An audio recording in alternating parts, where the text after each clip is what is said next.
নমস্কাৰ বেদিক এষ্ট্ৰলজি আসামৰ সকলো বন্ধু-বান্ধৱীলৈ মোৰ আন্তৰিক অভিনন্দন জ্ঞাপন কৰিলোঁ।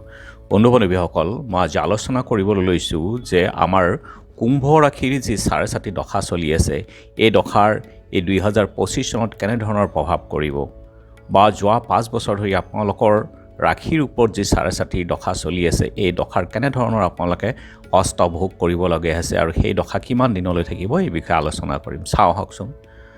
শনি বৰ্তমান আপোনালোকৰ ৰাশিতেই অৱস্থান কৰি আছে আৰু 2025 চনৰ 29 মাৰ্চৰ দিনা শনিয়ে আপোনালোকৰ দ্বিতীয় স্থানত আপোনাৰ গোচৰ কৰিব আৰু দ্বিতীয় স্থানত অৰ্থাৎ ধন স্থানত গোচৰ কৰিব আৰু দ্বিতীয় স্থানত গোচৰ কৰাৰ লগে লগেই আপোনালোকৰ শনিৰ চাৰেচাতিৰ শেষ দশাটো, তৃতীয় চৰণৰ দশাটো আৰম্ভ হ'ব।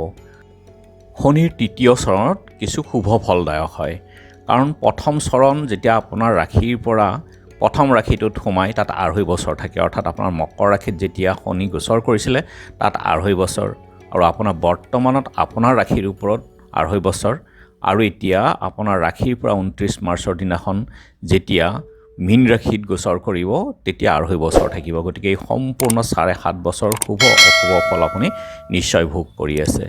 কিন্তু এতিয়া এটা কথা ভাল যে তৃতীয় চৰণত যেতিয়া শনিয়ে গোচৰ কৰিব তেতিয়া আপোনালোকে যিবিলাক ব্যৱসায়ৰ ক্ষেত্ৰত আপোনাৰ দুখ কষ্ট বা লাভ হোৱা নাছিলে বা ব্যৱসায়ৰ ক্ষেত্ৰত আপোনাৰ যথেষ্ট উত্থান পতন চলি আছিলে, সেই সকলোখিনি ক্ষেত্ৰত কিছু এতিয়া আপোনালোকৰ সমৃদ্ধিকাৰক হ'ব আৰু আপোনাৰ সঞ্চয়ো বৃদ্ধি হোৱাৰ যোগ থাকিব এই সময়ত।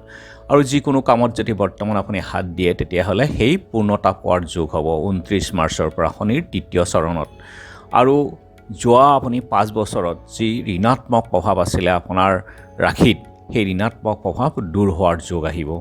কিন্তু এটা কথা যে আপোনাৰ যেতিয়া শনি দ্বিতীয় স্থানত অৰ্থাৎ আপোনাৰ মুখমণ্ডল, দাঁত, বাওঁ চকু আদিৰ সমস্যা থাকিব পাৰে, এই ক্ষেত্ৰত আপোনালোকে কিছু সাৱধান হ'ব লাগিব। কুম্ভ ৰাশিৰ জাতক জাতিকাৰ ক্ষেত্ৰত শনিৰ যি চাৰেচাতি দশা 7.5 বছৰ তাৰে দ্বিতীয় চৰণৰ অন্ত হ'ব 29 মাৰ্চ 2025 পৰা আৰু 29 মাৰ্চৰ পৰাই চাৰেচাতি তৃতীয় চৰণটো আৰম্ভ হ'ব। গতিকে ভিডিঅ'টো ভালদৰে শেষলৈকে চাওক। আপোনালোকে আচৰিত হ'ব যে তৃতীয় চৰণত চাৰেচাতি আপোনালোকৰ কাৰণে কি লৈ আহিছে। কুম্ভ ৰাশিৰ অধিপতি হ'ল শনি, গতিকে কুম্ভ ৰাশিৰ জাতক জাতিকাসকলে যথেষ্ট শ্ৰমৰ দ্বাৰা জীৱনৰ সংঘৰ্ষৰ দ্বাৰা আপোনাৰ জীৱন ভোগ কৰিবলগীয়া হয়। আপোনালোকৰ ক্ষেত্ৰত যোৱা 24 জানুৱাৰী 2020 পৰা শনিৰ প্ৰথম চাৰেচাতি আৰম্ভ হৈছিলে আৰু এই চাৰেচাতি দশা আৰম্ভ হৈছিল যাৰ ফলত আপোনালোকৰ জীৱন বহুতো সাল সলনি হৈছে বা এই সকলোখিনি দুখ কষ্টৰ সকলোখিনি অন্ত হ'ব 2028 চনত যেতিয়া শনিৰ চাৰেচাতিৰ অন্ত পৰিব।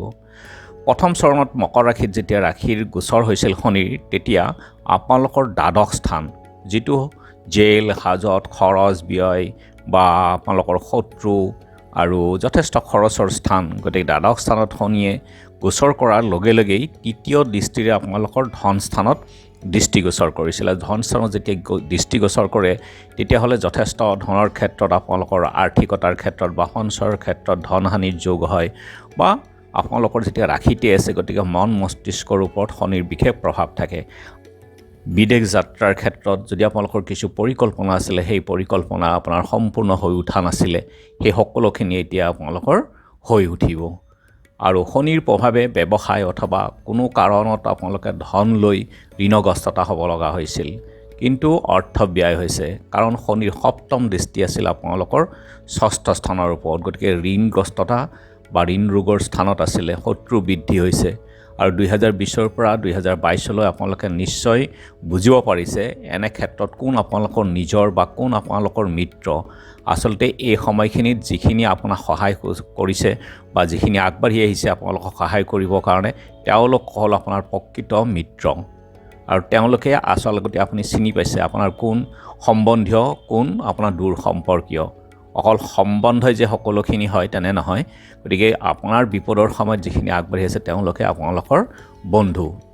আৰু কৰ্মক্ষেত্ৰতো যিখিনি উত্থান পতন হৈ আছে বা কৰ্মক্ষেত্ৰত যি কষ্ট পাইছে, অধিক শ্ৰমৰ দ্বাৰা আপুনি লাভৱান হ'ব পৰা নাই, এনে ক্ষেত্ৰত আপোনাৰ শনি চাৰেচাতি দশা এই অশুভ ফল দেখা যায়। কিন্তু ভাগ্যস্থানত দৃষ্টিত আপোনালোকৰ কিন্তু আধ্যাত্মিকতাৰ ক্ষেত্ৰত যথেষ্ট বৃদ্ধি হৈছে।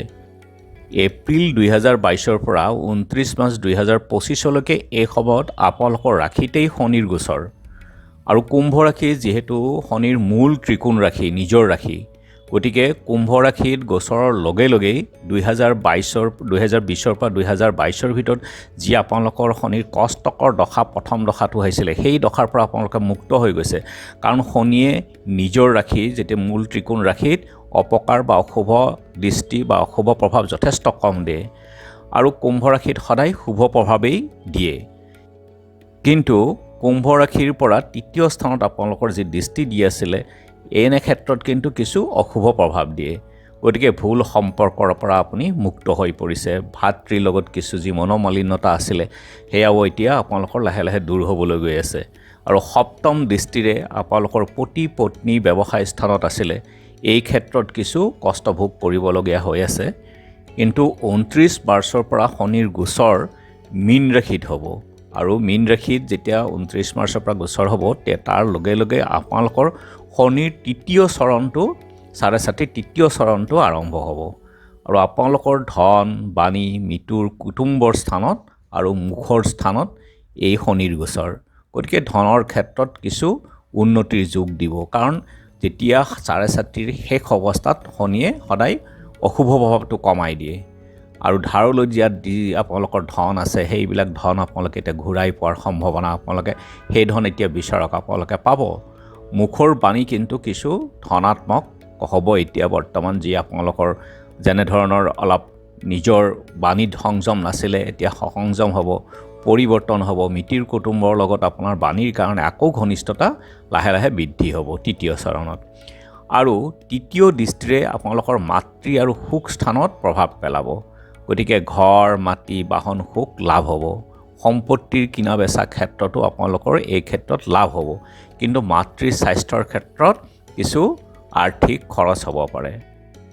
সপ্তম দৃষ্টিৰে শনিয়ে আপোনালোকৰ অষ্টম অৰ্থাৎ আয়ুস স্থানত গুপ্ত ৰোগ, শত্ৰু, পৈতৃক ধন সম্পত্তিৰ ক্ষেত্ৰত থকা যিবিলাক সমস্যা আছিলে, সেই সমাধান আহিব। গৱেষণা আদিত থকা শিক্ষাৰ্থীৰ ক্ষেত্ৰত শুভকাৰক হ'ব। গুপ্ত জ্ঞান বৃদ্ধি হ'ব। আপোনালোকৰ আধ্যাত্মিকতা এই ক্ষেত্ৰত কিছু বৃদ্ধি হ'ব। এই ক্ষেত্ৰত যিসকলৰ শনিৰ মহাদশা বা অন্তৰ্দশা চলি আছে, তেওঁলোকৰ কাৰণে ইয়াৰ ফল বেছিকৈ ভোগ কৰিব পাৰিব। শুভ হ'ব। শনি যদি মহাদশা চলি আছে, শনিয়ে শুভ ফল দিব আপোনালোকৰ এই ক্ষেত্ৰত। শনিদেৱে দশম দৃষ্টিৰে আপোনালোকৰ আয় স্থান অৰ্থাৎ ধনুষ ৰাশিত প্ৰভাৱ পেলাব, আৰু ধনুষ ৰাশিৰ অধিপতি হ'ল বৃহস্পতি। গতিকে মনত একাধিক আয়ৰ পথ আপোনালোকৰ ওলাব, বিচাৰ বুদ্ধি ওলাব, নতুন নতুন পথৰ আপুনি জ্ঞান পাব, সন্ধান পাব। আপোনাৰ মনত কিছুমান তেনেধৰণৰ ধাৰণা হ'ব, যাৰ কাৰণে আপুনি আয়ৰ ক্ষেত্ৰত একাধিক আপোনালোকে ৰাস্তা বিচাৰি পাব। 29 মাৰ্চ 2025ৰ পৰা শনিৰ তৃতীয় চৰণ 4.5ৰ আৰম্ভ হোৱাৰ লগে লগেই এইবাৰ আৰু এটা মহত্বপূৰ্ণ কথা হ'ল যে ৰাহু, কেতু, বৃহস্পতিৰো গোচৰ হ'ব।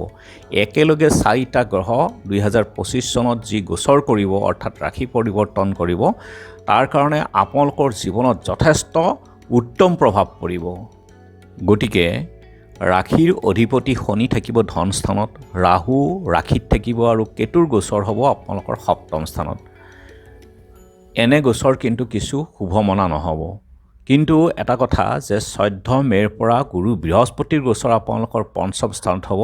গতিকে গুৰু বৃহস্পতি বলি হৈ আপোনালোকৰ ভাগ্য স্থানত সপ্তম দৃষ্টিৰে আয় স্থানত, আৰু নৱম দৃষ্টি ৰাশিতেই আপোনালোকৰ দিব। গতিকে এই গোচৰৰ কাৰণে আপোনালোকৰ ভাগ্য, আয় বৃদ্ধি সক্ৰিয় হ'ব।